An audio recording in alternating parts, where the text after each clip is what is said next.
In this video, I'll show you how to bet on 1xBet in Pakistan. If you find this video helpful, subscribe to the YouTube channel for more important videos like this. Before we continue, I want to show you how to create a professional 1xBet account. To do that, click on registration, take the third option. Fill in your details correctly from your surname right down to your password. In the promo code box, you're going to use the promo code LEOTV. If you use the promo code LEOTV, 1xBet is going to give you a 300% bonus on your first deposit. This means if you deposit $100, you're going to receive $300. Once you're done, click on these three boxes and register your account. Now, let's continue. So if you're in Pakistan and you want to bet on 1xBet, this is exactly what you should do.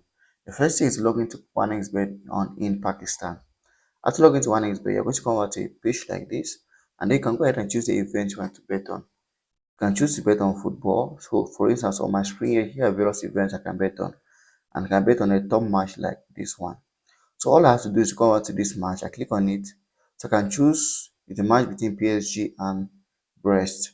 So I can choose to bet on Brest twice to win. And I just have to click on W2. W2 means I'm betting on Brest twice to win. I put in the amount I want to bet or I want to stake, and it shows me my potential returns. If I'm working with potential returns, all I have to do is click on bet. Once I click on bet, my bet is going to be entered. And that's how to bet on 1xBet in Pakistan.